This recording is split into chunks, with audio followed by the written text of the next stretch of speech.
नमस्कार दोस्तों, मेरा नाम है शेखर और आप देख रहे हैं quiz and tricks YouTube channel. दोस्तों आज की वीडियो में हम बात करेंगे सातवाहन, जिसे कि आप आंध्र सातवाहन वंश कहते हैं। इसके दोस्तों आज हम क्विज सीरीज आज इसकी बताने वाले हैं, क्विज सीरीज आज इसकी स्टार्ट करने वाले हैं। तो दोस्तों आप जान लें कि सातवाहन वंश से रिलेटेड हम लोगों ने 2 वीडियोस आपके साथ चैनल पर दी हुई हैं। दोस्तों आज जो है, आज क्वेश्चन नंबर 1 से लेकर क्वेश्चन नंबर 25 तक के जितने भी क्वेश्चंस हैं वो विस्तृत रूप से आपके साथ आज मैं आपके साथ शेयर करने वाला हूं। ठीक है, अब दोस्तों अगर आप सातवाहन वंश पढ़ने के लिए आए हैं तो सिंपल सी बात है, आप लोगों ने इसके पिछले वीडियोस देखी भी होंगी, और अगर दोस्तों नहीं भी देखी तब भी कोई बात नहीं। फिलहाल तो मैं कहूंगा आप उन वीडियोस को देख लें, जिससे कि आपको एक मोटा मोटा आपको इतिहास किस प्रकार से चल रहा है, ठीक है, उसका आपको आइडिया हो जाए। नहीं होता है तो कोई बात नहीं दोस्तों, मैं शॉर्ट में आपको बताए दे रहा हूं। ठीक है दोस्तों, मैंने आपके लिए ये सारे के सारे नोट्स भी आपके लिए मैंने तैयार करे हुए हैं, जिन्हें कि आप कभी भी जो भी हमारी थ्योरेटिकल वीडियो आएगी उस पर आप देखेंगे।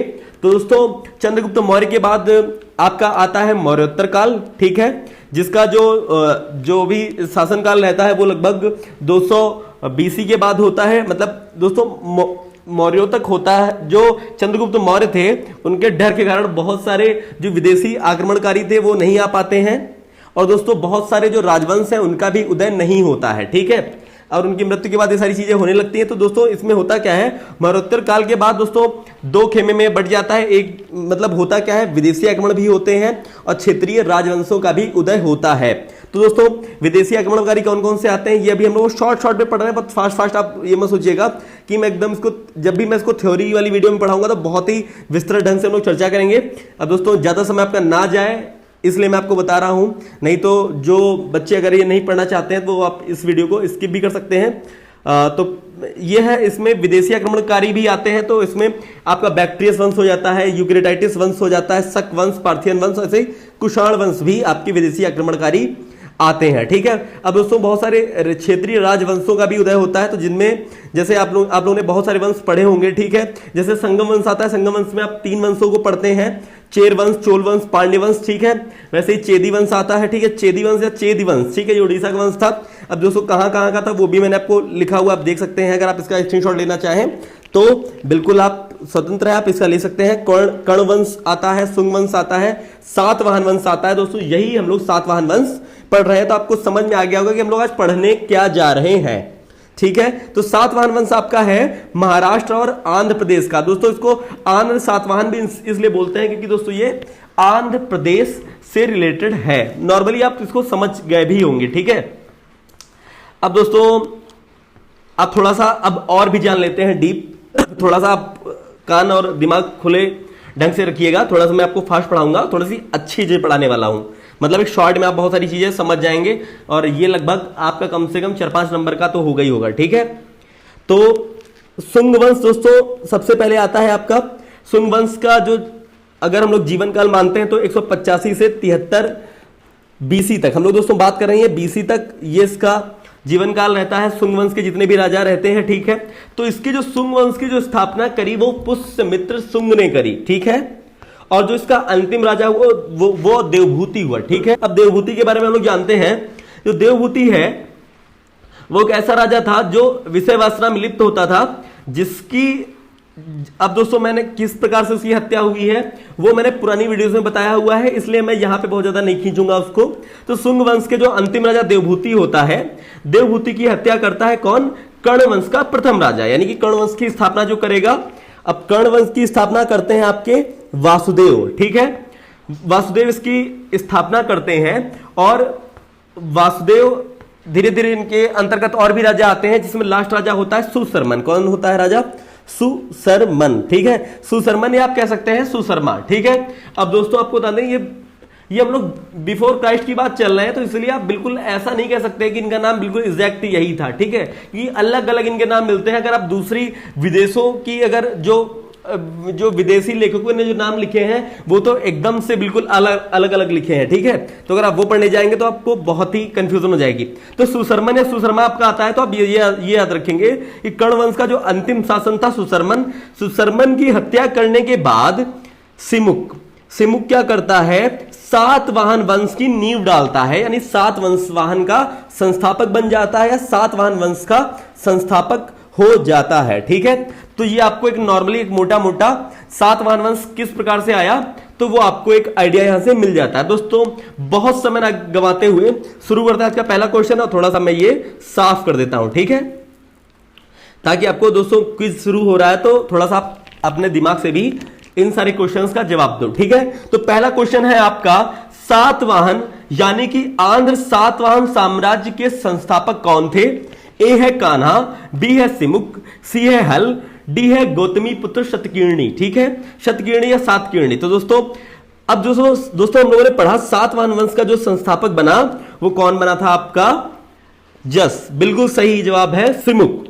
सिमुक बनता है सातवाहन वंश का संस्थापक इसकी हत्या करने के बाद, कर्ण वंश के अंतिम शासक सुशर्मा या सुशर्मन की हत्या करने के बाद। ठीक है, तो जो सिमुक अगर मान लीजिए अगर जीवन काल अगर पूछता है कोई तो 60 बीसी से लेकर 37 बीसी। दोस्तों बीसी जो होता है वो उल्टा चलता है घटते हुए क्रम में, हम लोग एडी में बात करेंगे तो बढ़ते हुए क्रम में जाएगा, ये भी आप ध्यान रखिएगा। अगर आप इतिहास पढ़ रहे हैं और अगर आपको अच्छे ढंग से पढ़ रहे हैं, कोई अच्छा टीचर पढ़ा रहा है, तो ये एक बहुत ही नॉर्मल सी बात होगी जो आपको समझ में आ रही होगी। ठीक है, तो यानी कि 37 बीसी आपका ये बाद में आएगा, ये पहले आता है। ठीक है, तो सिमुक जो है वो आंध्र सातवाहन साम्राज्य का संस्थापक है। ठीक है, तो सेकंड क्वेश्चन है, सिमुक ने किस कर्ण सम्राट की हत्या कर सातवाहन वंश की स्थापना करी है? मैंने आपको बताया था सबसे पहले आपका सुंग वंश आया था, जिसके बाद आपका आता है कर्ण वंश। तो कर्ण वंश का जो हमारा अंतिम शासक था सुशर्मा, उसकी हत्या कर आपका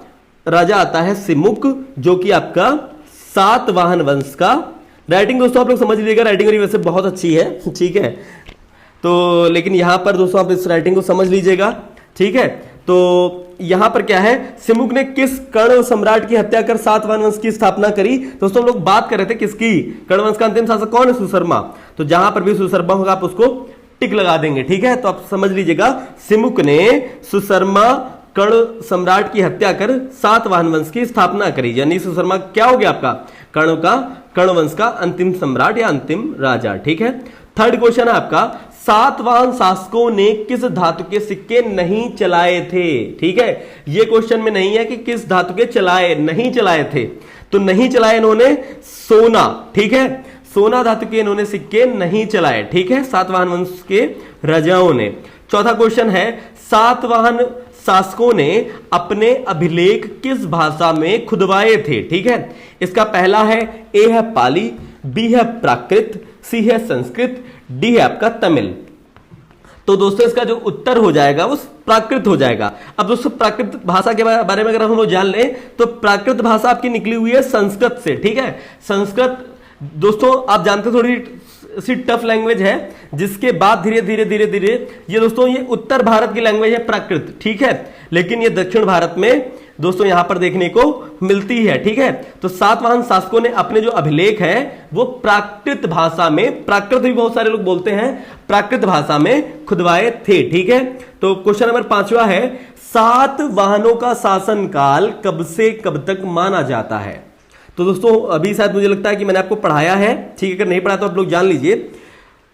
तो दोस्तों सातवाहन वंश का जो शासनकाल है वो आपका 60 बीसी से लेकर 255 ईसा पूर्व तक माना जाता है। ठीक है, सॉरी ईसा पूर्व तक नहीं, मैं आपको बताता हूं 60 बीसी टू 255 एडी तक। ठीक है, यानी कि ये आपका ये लोग जाते हैं 0 से 60 तक जाएंगे, फिर 0 से सॉरी मैं आपको बता देता हूं, ये 60 से जाएंगे 0 तक, यानी कि यहां पे आपके ईसा मसीह पैदा हो जाते हैं। फिर ईसा मसीह के पैदा होने के 255 वर्ष बाद तक इन्होंने शासन किया हुआ है, यानी कि अगर टोटल अगर हम लोग जोड़ेंगे तो आता है 310।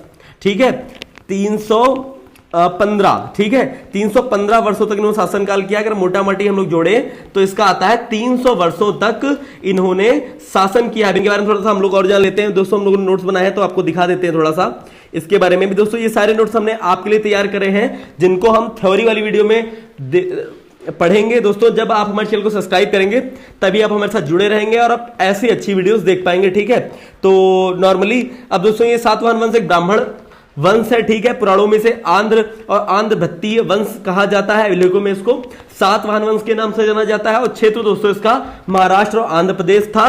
राजधानी इसकी प्रतिष्ठान है, ठीक है। राजधानी अगर पूछा जाता है आंध्र सातवाहन वंशों की राजधानी कौन है, तो प्रतिष्ठान आप इसको याद करके नोट करके रख लेंगे, ठीक है। और दोस्तों ये सबसे लंबे समय तक शासन करने वाला वंश है।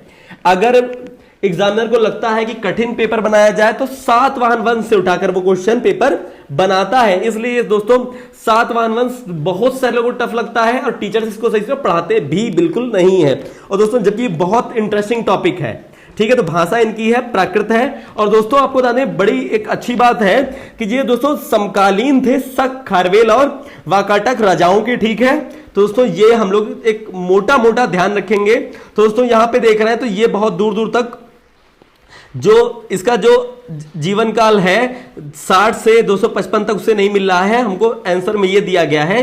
तो 60 ईसा पूर्व से 240 ईसा पूर्व तक, ठीक है।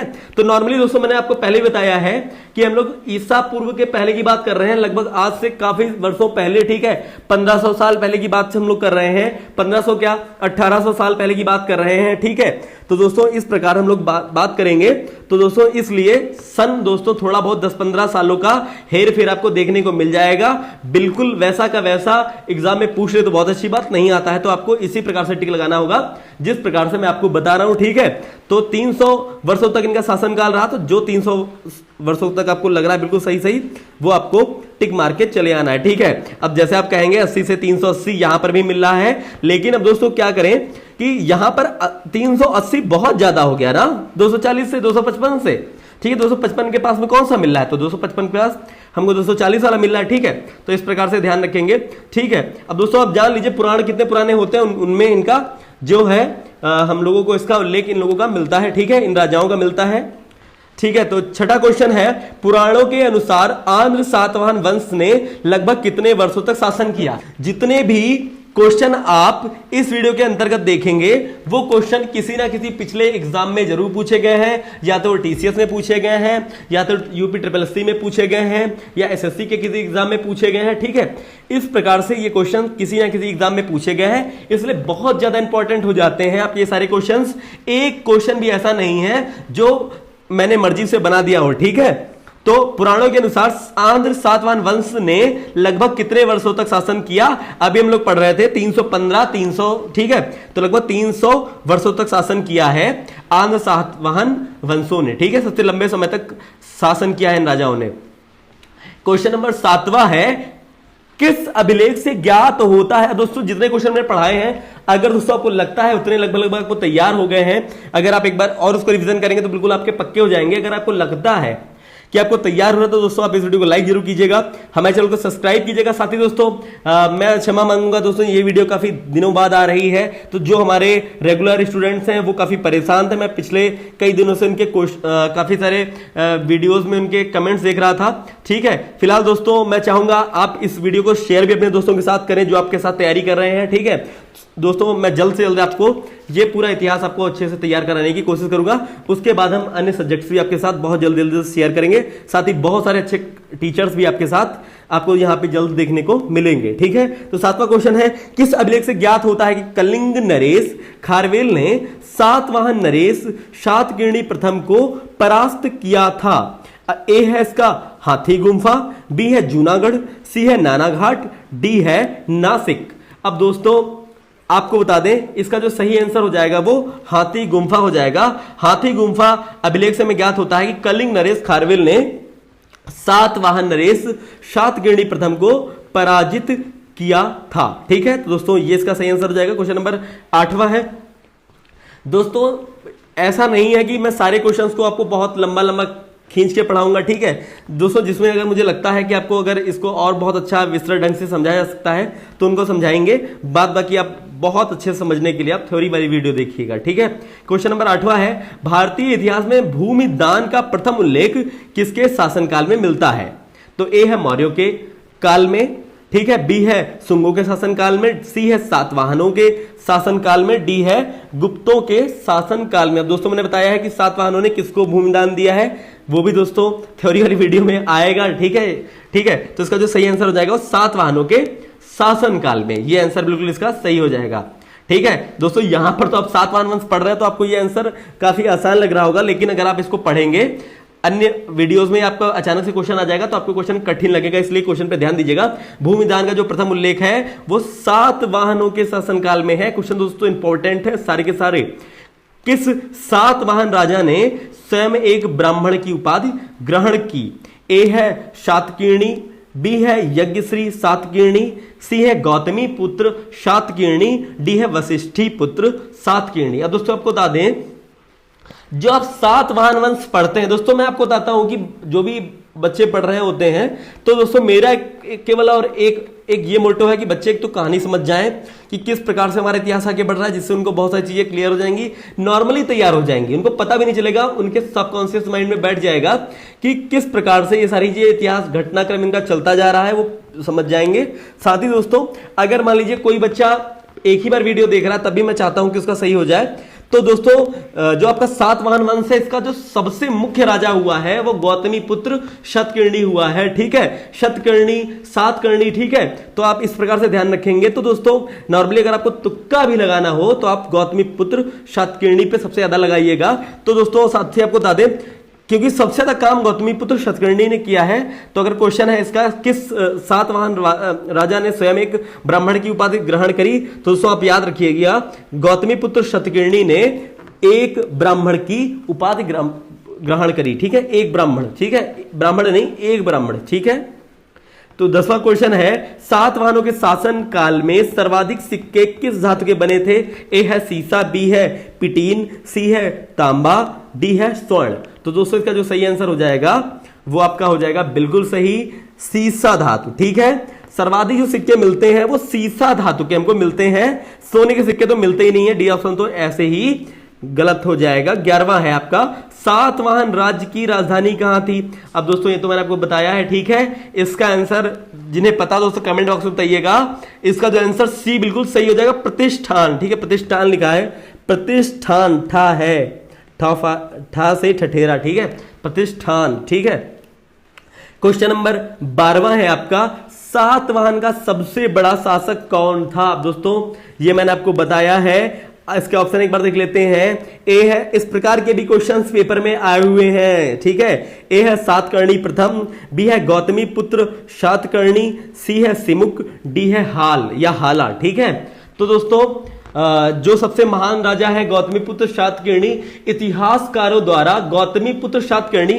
अब दोस्तों गौतमी पुत्र शातकर्णी का अगर जीवन काल अगर आपसे पूछा जाए तो 78 एडी से लेकर 102 एडी तक इनका शासनकाल माना जाता है। तो इतिहासकारों द्वारा गौतमी पुत्र शातकर्णी को सातवाहन शासकों में सबसे महान शासक माना जाता है। ठीक है, अब इनको महान क्यों माना जाता है? क्योंकि दोस्तों इन्होंने यवनों, साक्यों और पल्लवों को, ठीक है, पल्लव, ठीक है, पल्लवों को, ठीक है, पल्लवों या पहलवों भी वर्ड यूज होता है। ठीक है, बहुत सारे बच्चे कंफ्यूज हो जाते हैं, जबकि इसमें कंफ्यूज कुछ होने नहीं। अगर आप एक बार भी ध्यान से नाम पढ़ लेंगे तो आपको याद हो जाएगा।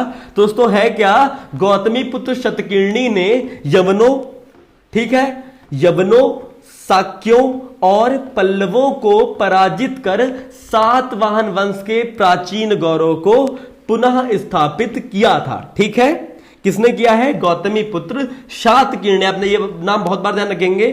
साथ ही इनके साथ एक और चीज बहुत इंपॉर्टेंट है, गौतमी पुत्र शातकीर्णी ने 2 अश्वमेध यज्ञों का आयोजन भी कराया था। ठीक है, दोस्तों अश्वमेध यज्ञ क्या होता है ये भी शायद मैंने पिछली वीडियो में पढ़ाए हुए हैं, तो आप पढ़ लीजिएगा। वीडियो बहुत लंबी होती जा रही है, मैं समझ रहा हूं। ठीक है, तो आप इसको ये ध्यान रखिएगा। ठीक है, बहुत बार क्वेश्चन आ जाता है किस राजा ने 2 अश्वमेध यज्ञों का आयोजन कराया। बहुत सारे बच्चे हैं जो इस प्रश्न का जवाब नहीं दे पाते हैं। ठीक है दोस्तों, आप ध्यान रखेंगे कि कहीं भी अगर बात आती है 2 अश्वमेध यज्ञ, तो आपको आंख बंद करके नाम याद आना चाहिए, गौतमी पुत्र शातकीर्णी। दोस्तों आप ये नाम बिल्कुल ध्यान रख लीजिएगा। दोस्तों चलते हैं क्वेश्चन नंबर 13। सातवाहन शासक वशिष्ठी पुत्र पुलुमावी ने निम्नलिखित में से कौन सी उपाधि धारण की थी? ए है इसका वेणकटक स्वामी, बी है दक्षिणापथेश्वर, सी है सातवाहन कुलपति थापनकरस, ठीक है, और डी है आपका उपरोक्त सभी, अब दोस्तों ये बहुत टफ नाम है, ठीक है, सी वाला, ठीक है। तो दोस्तों इसका जो दोस्तों आंसर हो जाएगा, आप ध्यान रखिएगा, दक्षिणापथेश्वर कहा जाता था वशिष्ठीपुत्र पुलमावी को, ठीक है। उपाधि जो धारण करी थी वो दक्षिणापथेश्वर। साथ ही दोस्तों एक और उपाधि है इनकी महाराज, ठीक है, ये भी ध्यान रखेंगे, महाराज की उपाधि भी वशिष्ठीपुत्र पुलमावी ने रखी है, ठीक है। साथ ही दोस्तों एक और पॉइंट आपको यहां पर याद रखने वाला है कि वशिष्ठीपुत्र पुलमावी को ही प्रथम आंध्र सम्राट भी कहा जाता था। प्रथम आंध्र सम्राट अगर क्वेश्चन में पूछता है तो आपको ध्यान देना है, वो वशिष्ठीपुत्र पुलमावी को ही कहा जाता है। क्वेश्चन नंबर 14 है आपका, किस वंश के शासकों ने ब्राह्मणों तथा बौद्ध भिक्षुओं को कर मुक्त ग्राम देने की प्रथा प्रारंभ करी थी? तो ए है इसका सातवाहन, बी है मौर्य, सी है गुप्त, डी है चोल। अब दोस्तों बहुत सारे बच्चे तुक्का लगा लेंगे सातवाहन, क्योंकि दोस्तों हम लोग सातवाहन वंश पढ़ रहे हैं। आंसर इसका सही है, लेकिन आप लोग उसको अलग से भी ध्यान रखिएगा। ब्राह्मणों तथा बौद्ध भिक्षुओं को कर मुक्त ग्राम देने की जो प्रथा शुरुआत करी है वो सातवाहन वंश के राजाओं ने करी है, ठीक है। दोस्तों इसका जो आंसर हो जाएगा वो सातवाहन हो जाएगा। भारतीय इतिहास में प्रथम बार सातवाहन शासकों ने धर्म को स्वीकार करने के लिए बौद्धों तथा ब्राह्मणों को कर मुक्त भूदान की व्यवस्था करी थी। साथ ही दोस्तों सातवाहन वंश के जो शासक थे वो स्वयं को ब्राह्मण मानते थे तथा वर्ण व्यवस्था को बनाए रखना ये प्रथम उद्देश्य समझते थे, ठीक है। तो ये आपको एक इंपॉर्टेंट ये भी पॉइंट है, आप लोग ध्यान रखिएगा। क्वेश्चन नंबर 15 की तरफ हम लोग बढ़ते हैं। क्वेश्चन नंबर 15 है, सातवाहनों ने आरंभिक दिनों में अपना शासन कहां शुरू किया? ए है इसका महाराष्ट्र, बी है सौराष्ट्र, सी है प्रतिष्ठान, डी है इसका आंध्र। तो दोस्तों इन्होंने शुरुआत करी थी महाराष्ट्र से, ठीक है। सातवाहनों ने आरंभिक दिनों में अपना जो शासन शुरू किया है वो उन्होंने महाराष्ट्र से शुरू किया है, ठीक है। अब चलते हैं दोस्तों क्वेश्चन नंबर 16 की तरफ। क्वेश्चन नंबर 16 है, किस सातवाहन नरेश ने गाथा सप्तशती, दोस्तों गाथा सप्तशती बड़ा इंपॉर्टेंट है, ठीक है, नामक महत्वपूर्ण कृत की रचना की थी? तो ए है इसका गौतमी पुत्र शतकीर्णी, बी है वशिष्ठी पुत्र पुलमावी, सी है हाल, डी है सिमुक। तो दोस्तों गाथा सप्तशती की जो रचना करी है वो हाल ने करी है, ठीक है। जो हाल राजा है वो इसीलिए बड़े इंपॉर्टेंट है, ठीक है, गाथा सप्तशती के कारण, ठीक है। तो इन्होंने किसने लिखी है? गाथा सप्तशती हाल की महत्वपूर्ण कृति है, ठीक है। तो क्वेश्चन नंबर 17 है, कौन सा शासक वर्ण व्यवस्था का रक्षक कहा जाता है? तो ए है पुष्यमित्र शुंग, ठीक है। हम लोग शुंग वंश तो पढ़ नहीं रहे हैं फिलहाल, ठीक है, लेकिन अगर क्वेश्चन अलग से आता है तो ऑप्शन इसका होगा ए पुष्यमित्र शुंग, बी है खारवेल, सी है गौतमी पुत्र सातकर्णी, सतकर्णी, सातकर्णी या सात, ऐसे भी सात लिखा हो सकता है, सातकर्णी, ठीक है, सातकर्णी, डी है वासुदेव, ठीक है। तो इसका जो सही आंसर हो जाएगा वो वर्ण व्यवस्था का जो रक्षक कहा जाता है वो आपका कहा जाता है गौतमी पुत्र सातकर्णी, ठीक है। तो इसका सी ऑप्शन बिल्कुल सही हो जाएगा, ठीक है। क्वेश्चन नंबर 18 है, सातवाहन वंश का अंतिम शासक कौन था? ए है सिमुक, बी है हाल, सी है सत श्री, डी है यज्ञश्री सातकर्णी। जो अंतिम शासक है सातवाहन वंश का वो दोस्तों है आपको दोस्तों मैंने बताया था कि पुलमावी थर्ड। दोस्तों इसके दो आंसर मिलते हैं, पुलमावी थर्ड, ठीक है, जो आपको सही लगता है, जो आपको ऑप्शन में दिखाई पड़ता है, बहुत दोनों आंसर नहीं देगा, यस यज्ञश्री सातकर्णी, ठीक है। तो यहां पर दोस्तों आपको टिक लगाना है, सातवाहन वंश का जो अंतिम शासक था वो यज्ञश्री सातकर्णी था, ठीक है। दोस्तों मैं आपको जब भी थ्योरेटिकल वीडियो पढ़ाऊंगा उसमें मैंने आपको दोनों ही आंसर बताए हुए हैं, ठीक है। क्वेश्चन नंबर 19वां है आपका, निम्न में से कौन सा नगर सातवाहन युग में प्रसिद्ध था? ए है तगर, बी है चिरद, सी है श्रवण वेरपुर और डी है आपका सौगौरा। तो दोस्तों इसका जो सही आंसर हो जाएगा सातवाहन युग के नाम से जो प्रसिद्ध है नगर वो तगर नगर है, ठीक है। आप ध्यान रखिएगा तगर नगर, ठीक है। क्वेश्चन नंबर 20 है, सातवाहनों की राजकीय भाषा। अब दोस्तों मैंने पढ़ाया हुआ प्राकृत, ठीक है। दोस्तों संस्कृत का ही एक अभ्रंश होते होते ये प्राकृत भाषा आपकी तैयार हो गई। ये उत्तर भारत की भाषा थी, जो कि दोस्तों ये दक्षिण भारत की ये राजभाषा बाद में बनी सातवाहनों की, ठीक है। क्वेश्चन नंबर 21 है, ब्राह्मणों एवं बौद्धों को भूमि दान का आरंभ किसने किया। दोस्तों आप ध्यान रख लीजिए कि दोस्तों ये जो चैप्टर है इसमें दोस्तों जो भूमि दान है बहुत इंपॉर्टेंट है, ठीक है। तो ब्राह्मणों और बौद्धों को जो भूमि दान का जो आरंभ करा है वो सातवाहनों ने करा है। सातवाहन का एक इंपॉर्टेंट टॉपिक है, ठीक है। सातवाहनों का अगर हम लोग नाम ले तो आपको तुरंत दिमाग में आना चाहिए कि सातवाहन वंश वाले हैं तो ये भूमिदान करते हैं। किसको करते हैं? ब्राह्मण तथा बौद्ध भिक्षुओं को करते हैं, ठीक है।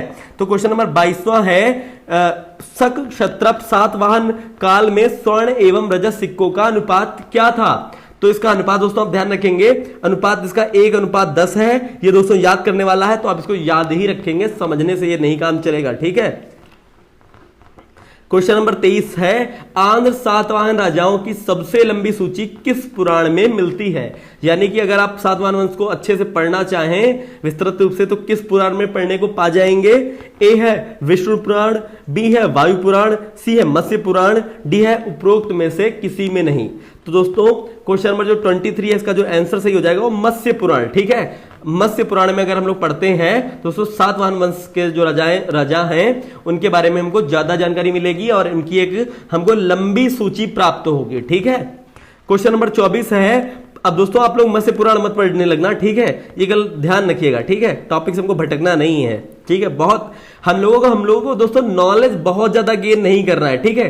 जितने भी क्वेश्चन इंपॉर्टेंट है कि दोस्तों आपको बता दें आपके लगभग 10 टॉपिक आते हैं किसी भी एग्जाम में, ठीक है। यानी कि आपका उसमें इकोनॉमिक्स भी आना है, सिविक्स भी आना है, पॉलिटी भी आना है, ठीक है। बहुत सारे अलग अलग टॉपिक आना है तो एक ही टॉपिक को हम लोग बहुत लंबा कैसे खींचेंगे, ठीक है। अगर आप इतिहास पढ़ने के लिए आए हैं तो बहुत अच्छी बात है, तो मत्स्य पुराण भी पढ़ लीजिएगा, जो इनके बारे में अलग अलग बताया गया वो भी सही है, ठीक है। तो क्वेश्चन नंबर 24 है, पुराणों में सातवाहन शासकों को किस वंश का बताया गया है। जितने ज्यादा क्वेश्चन कवर करोगे उतना ही आपको उस पर कमांड हो जाएगा। अब जैसे आपने देखे इसमें 3 टाइप से क्वेश्चन है भूमि दान वाले पूछे गए हैं तो आपको भूमि दान तो बिल्कुल तैयारी हो गया होगा। तो क्वेश्चन नंबर 24 है, पुराणों में सातवाहन शासकों को किस वंश का बताया गया है। ए है नाग, बी है चेद, सी है आंध्र, डी है सुंग। तो दोस्तों इसका जो सही आंसर हो जाएगा वो आंध्र हो जाएगा, ठीक है। इसलिए आंध्र सातवाहन शासक, ठीक है। तो पुराणों में इनको आंध्र सातवाहन शासक के नाम से बुलाया गया है, जो कि मैंने थ्योरी वाली वीडियो में पढ़ाया है, प्लस आप जब देख रहे होंगे तो यहां पर भी देख रहे होंगे पुराणों में आंध्र या आंध्र भृत्य, ठीक है, ये बोला गया है। तो क्वेश्चन नंबर 25 है आपका, किस सातवाहन नरेश ने गाथा सप्तशती नामक महत्वपूर्ण कृत की रचना की। दोस्तों क्वेश्चन सेकंड बार आ गया है तो हाल इसका सही आंसर हो जाएगा। दोस्तों आज की वीडियो में केवल हम लोग इतने ही क्वेश्चन रखेंगे। अगली वीडियो भी दोस्तों आंध्र सातवाहन वंश के राजाओं के बारे में है। दोस्तों हम लोग लगभग 50 क्वेश्चन कवर करने की कोशिश करेंगे। दोस्तों आशा है आपको आज की हमारी वीडियो वाली काफी पसंद आई होगी। दोस्तों अगर आपको हमारी यह वीडियो पसंद आई तो दोस्तों आप इस वीडियो को लाइक कीजिएगा, हमारे चैनल को सब्सक्राइब कीजिएगा। मिलते हैं नेक्स्ट वीडियो में, तब तक जय हिंद, वंदे मातरम।